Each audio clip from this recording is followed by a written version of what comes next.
3 राज्यों में विधानसभा चुनाव में जीत के बाद बीजेपी में सीएम को लेकर मंथन बरकरार है। कल रात की बात करें, कल देर रात तक बैठकों का दौर काफी तेज रहा। 1 मिनट में पूरी खबर पर नजर। मध्य प्रदेश, छत्तीसगढ़ और राजस्थान में सीएम तय करने को लेकर बीजेपी में बैठकों का दौर जारी है। गृह मंत्री अमित शाह ने देर रात प्रधानमंत्री मोदी से मुलाकात की और तीनों राज्यों में सीएम के संभावित नाम पर चर्चा की। अमित शाह और प्रधानमंत्री मोदी की मुलाकात के बाद बीजेपी अध्यक्ष जेपी नड्डा देर रात गृह मंत्री अमित शाह के घर पहुंचे और सीएम तय करने को लेकर मंथन किया। माना जा रहा है कि इन बड़े नेताओं की मुलाकात के बाद बीजेपी आज तीनों राज्यों में पर्यवेक्षकों के नामों का ऐलान कर सकती है, जो अपने अपने तय राज्यों में जाकर विधायक दल की बैठक में सीएम पद को लेकर बात करेंगे। तीनों राज्यों मध्य प्रदेश, छत्तीसगढ़ और राजस्थान में शनिवार या रविवार को विधायक दल की बैठक हो सकती है। वहीं राजस्थान बीजेपी की दिग्गज नेता वसुंधरा राजे और उनके बेटे दुष्यंत ने करीब 1.5 घंटे तक बीजेपी अध्यक्ष जेपी नड्डा से मुलाकात की।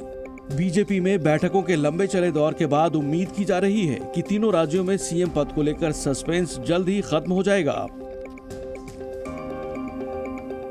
विधानसभा चुनाव में जीत के बाद बीजेपी के 3 सांसदों ने इस्तीफा दिया और अब उनके काम की जिम्मेदारी दूसरे मंत्रियों को सौंपी गई है। ये पूरा मामला क्या है, अगली रिपोर्ट में देखिए। मध्य प्रदेश, छत्तीसगढ़ और राजस्थान विधानसभा चुनाव में जीत के बाद बीजेपी के कई केंद्रीय मंत्रियों ने राष्ट्रपति द्रौपदी मुर्मू को अपना इस्तीफा सौंप दिया था। राष्ट्रपति द्रौपदी मुर्मू के इस्तीफा स्वीकार करने के बाद उनके प्रभार को संभालने के लिए नए मंत्रियों के नाम का ऐलान कर दिया गया है। अर्जुन मुंडा को कृषि मंत्रालय का प्रभार दिया गया है। उन्हें नरेंद्र तोमर की जगह कृषि मंत्रालय मिला है। राजीव चंद्रशेखर को जल शक्ति मंत्रालय और शोभा करंदलाजे को खाद्य मंत्रालय दिया गया है। वहीं भारती पवार को जनजातीय मंत्रालय की जिम्मेदारी सौंपी गई है।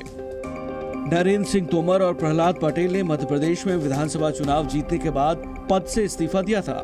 वहीं रेणुका सिंह ने छत्तीसगढ़ की भरतपुर सोनहत विधानसभा सीट से जीत दर्ज करने के बाद संसद सदस्यता से इस्तीफा दे दिया था।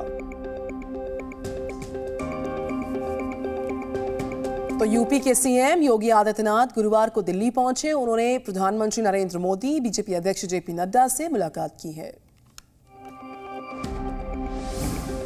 मध्य प्रदेश, छत्तीसगढ़ और राजस्थान चुनाव में जीत के बाद बीजेपी में बैठकों का दौर जारी है। इसी बीच गुरुवार को यूपी के मुख्यमंत्री योगी आदित्यनाथ भी दिल्ली पहुंचे और पीएम आवास पर प्रधानमंत्री मोदी से मुलाकात की, जिसके बाद से यूपी में कैबिनेट विस्तार की चर्चा शुरू हो गई है। पीएम मोदी और सीएम योगी के बीच ये मुलाकात करीब 1.5 घंटे तक चली। सूत्रों के मुताबिक इस दौरान सीएम योगी ने प्रधानमंत्री मोदी को यूपी में कैबिनेट विस्तार को लेकर चर्चा की, अयोध्या में चल रहे राम मंदिर के निर्माण कार्य और अयोध्या के विकास कार्यों की जानकारी दी, अयोध्या एयरपोर्ट के उद्घाटन में आने का न्योता दिया। पीएम मोदी से मिलने के बाद सीएम योगी ने बीजेपी अध्यक्ष जेपी नड्डा से भी मुलाकात की। इस दौरान दोनों नेताओं के बीच कैबिनेट विस्तार और यूपी में संगठन को लेकर कई अहम मुद्दों पर चर्चा हुई। माना जा रहा है कि सीएम योगी की पीएम मोदी और जेपी नड्डा से मुलाकात के बाद कभी भी यूपी कैबिनेट विस्तार की तारीखों का ऐलान हो सकता है।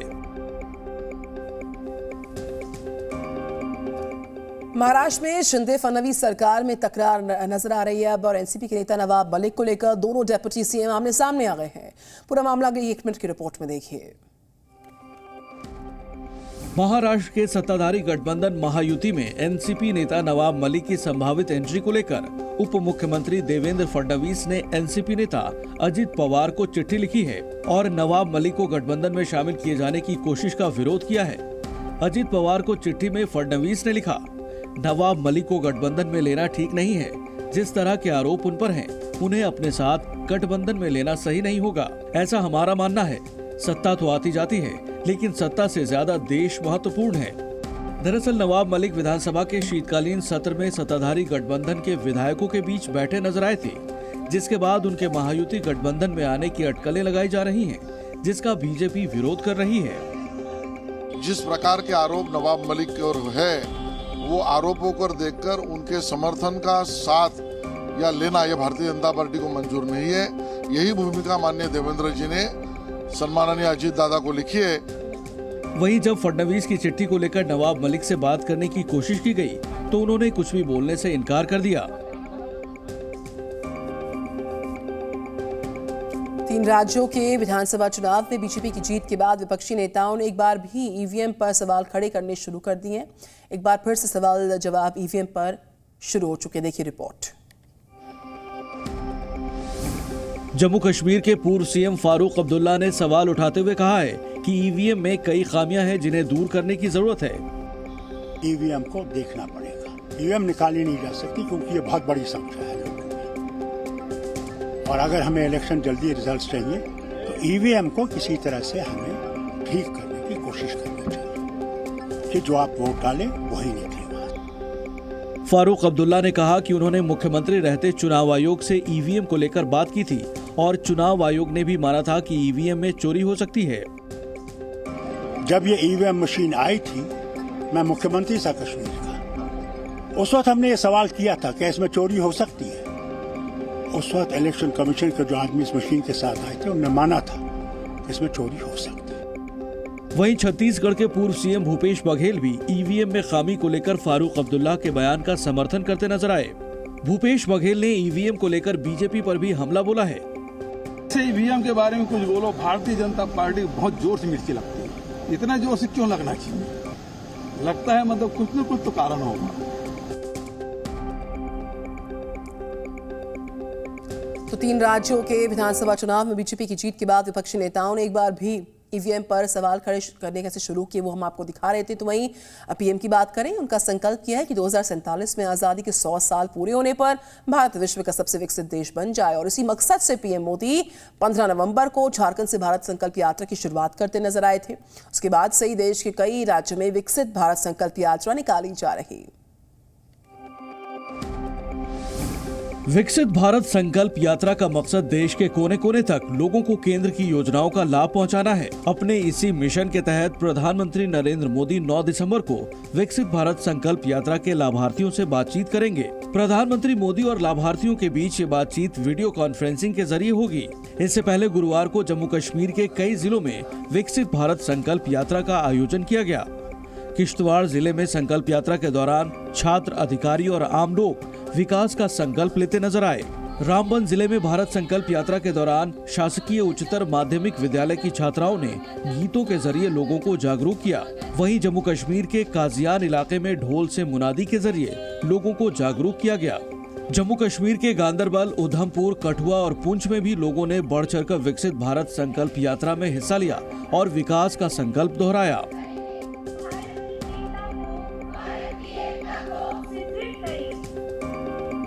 तो जयपुर में राष्ट्रीय राजपूत करनी सेना के अध्यक्ष सुखदेव सिंह गोगामेरी की हत्या को लेकर 3 दिन का समय हो चुका है, लेकिन अभी तक जो है पुलिस हत्यारों से दूरी बनाए हुई है। पुलिस ने अभी तक गिरफ्तार नहीं किए हत्यारे।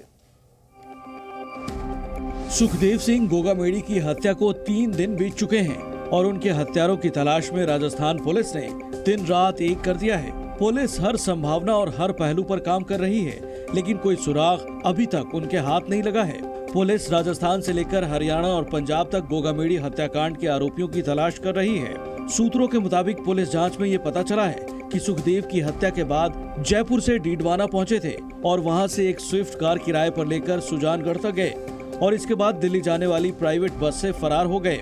उनको एक बस दिख गई सुजानगढ़ बस स्टैंड पे, दिल्ली नोखा लिखा हुआ था उस पे, तो वहीं उन्होंने गाड़ी रुकवा ली और उसी बस की तरफ वहाँ कंडक्टर से बात करने लग गई कि हमें हिसार जाना है। तो उनको वो बोला कि हिसार तो नहीं जाएंगे, तो फिर वो धारोड़ा की ऐसी कुछ बात करने लग गए। गोगामेडी हत्याकांड की जांच के लिए एसआईटी का गठन किया गया है। दिल्ली क्राइम ब्रांच भी वहीं मामले की तफ्तीश में जुटी है। एडीजी क्राइम ब्रांच ने फरार शूटर रोहित सिंह और नितिन फौजी पर 5-5 लाख रुपए के इनाम की घोषणा की है। जी न्यूज़।